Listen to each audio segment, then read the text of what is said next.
हमें यहाँ पर 7/8 को दशमलव एवं प्रतिशत के रूप में लिखना है। तो हम प्रारंभ करेंगे इसे दशमलव के रूप में लिखने से और हम देखेंगे कि किस तरह से हम इसे बड़ी ही आसानी से प्रतिशत के रूप में भी व्यक्त कर सकते हैं। और अगर आपको इस बात में संदेह हो कि किस प्रकार से हम किसी संख्या को भिन्न या फिर दशमलव या प्रतिशत के रूप में व्यक्त करते हैं, तो आप इसे ऐसे समझें कि एक भिन्न और किसी चीज को नहीं दर्शाता, ये बस दर्शाता है विभाजन को। यहाँ पर 7/8 का अर्थ है 7 का विभाजन हम यदि करें 8 से तो हमें क्या मिलेगा। यहाँ 7/8 दर्शाता है कि अगर मैं अंश को विभाजित कर दूं हर से तो मुझे क्या प्राप्त होगा। और यहाँ पर खास ध्यान रखने वाली बात यह है कि कहीं आप इसका उल्टा न कर दें, कहीं आप हर का विभाजन ना कर दें अंश से। यहाँ पर मुझे 8/7 नहीं करना, मुझे करना है 7/8, अर्थात हमेशा ऊपर वाली संख्या का विभाजन, हमेशा अंश का विभाजन हमें करना होता है हर से। तो चलिए इसका दशमलव प्रसार जानने के लिए हम यहाँ पर इसका विभाजन करेंगे और देखेंगे कि हमें क्या प्राप्त होता है। ऐसा करने के लिए हम दीर्घ विभाजन विधि का प्रयोग करेंगे और दशमलव प्रसार करेंगे इसका। और ये हम तब तक करेंगे जब तक हमारे पास कोई शेषफल ना बचे या फिर यहाँ पर कोई संख्या स्वयं की पुनरावृत्ति करना आरंभ ना कर दे।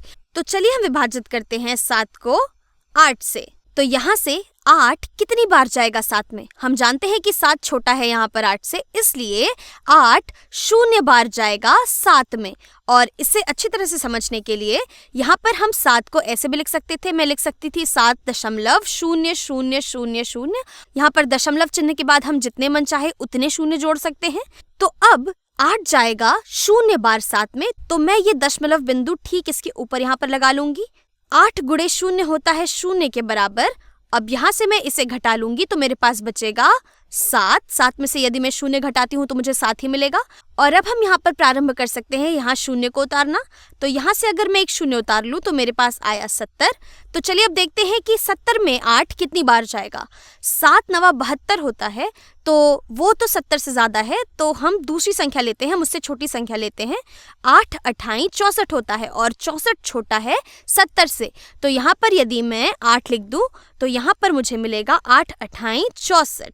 अब हम व्यवकलन कर लेंगे 64 का 70 में से, तो 70 ऋण 64 होता है 6 के बराबर। यहाँ मेरे पास 6 बचा, तो यहाँ पर मेरे पास 6 बचा। और क्योंकि ये भी पूरी तरह विभाजित नहीं हुआ है, मैं यहाँ पर एक 0 और उतार लूंगी। यहाँ पर मैंने एक 0 और उतारा तो मेरे पास आ गया 60। अब 60 में 8 कितनी बार जाएगा? तो 8 से 56 होता है और 56 60 से छोटा है, तो यहाँ पर मैं 7 लिखूंगी। 8 से 56 होता है, मैं यहाँ पर 56 लिखूंगी। तो अब अगर मैं इन दोनों का व्यवकलन करूँ तो मुझे मिलेगा 4। 60 में से अगर मैं 56 घटाऊं तो मुझे 4 प्राप्त होगा। अब हम यहाँ से एक 0 और उतार लेते हैं नीचे। तो अब मेरे पास क्या बचा? मेरे पास बचा 40। और 40 में 8 कितनी बार जाएगा? हम जानते हैं 8 पचे 40 के बराबर होता है। तो यहाँ से मैं 40 लिखूंगी और मैं 40 में से 40 घटाऊंगी तो मेरे पास कुछ भी नहीं बचेगा, मेरे पास 0 बचेगा। तो हम देख सकते हैं यहाँ से कि 7 में 8 पूरी तरह से 0.875 बार जाता है। इसका अर्थ है कि मैं इसे लिख सकती थी, मैं यहाँ से 7/8 को लिख सकती हूँ 0.875 के बराबर। तो ये तो हो गया दशमलव प्रसार 7/8 का। अब इसे मुझे व्यक्त करना है एक प्रतिशत के रूप में। और जब भी हमारे पास कोई दशमलव होता है तो उसे प्रतिशत के रूप में व्यक्त करने के लिए हम उस दशमलव बिंदु को 2 स्थान दाईं ओर स्थानांतरित कर देते हैं। तो यदि मैं इस दशमलव बिंदु को 2 स्थान दाईं ओर स्थानांतरित कर दूं तो मुझे क्या मिलेगा?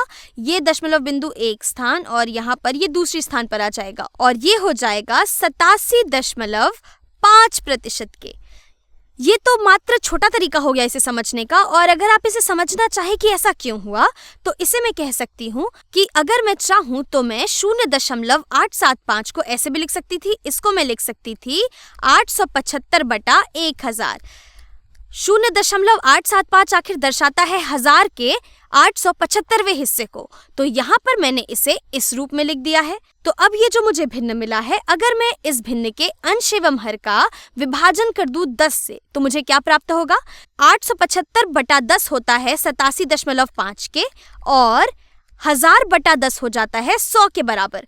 तो यहाँ से हम देख सकते हैं कि हमें मिल रहा है 87.5 बटा 100। या फिर अगर मैं इसे अन्य रूप में लिखना चाहूँ तो इसे मैं लिख सकती थी 87.5 प्रति 100। और हम जानते हैं कि प्रति 100 का अर्थ होता है प्रतिशत, अर्थात 87.5 प्रतिशत। तो यहाँ से हम कह सकते हैं कि हमने 0.875 को प्रतिशत के रूप में लिख लिया है और ये बराबर है 87.5 प्रतिशत के, जो हमने यहाँ पर पहले ही व्यक्त कर दिया था। तो आशा है कि अब आप समझ गए होंगे कि किस प्रकार हमने एक दशमलव को 1% के रूप में लिख लिया है। अब यहाँ पर एक भ्रम जो पैदा हो सकता है वो ये है कि आपको दशमलव बिंदु दाईं ओर स्थानांतरित करना है या फिर बाईं ओर।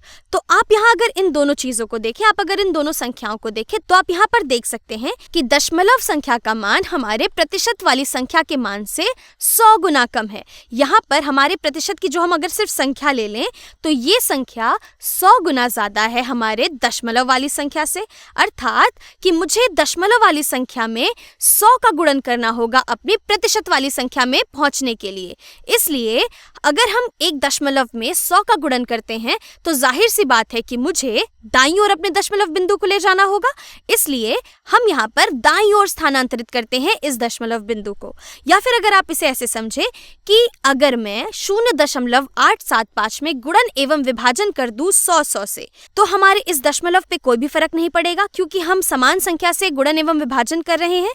इसका अर्थ है कि यहाँ पर 0.875 गुणे 100 बटा 100 हो जाएगा और वो जो बटे 100 होगा वो प्रतिशत को व्यक्त करेगा और 0.875 गुणे 100 व्यक्त करेगा हमारे प्रतिशत वाली इस संख्या को।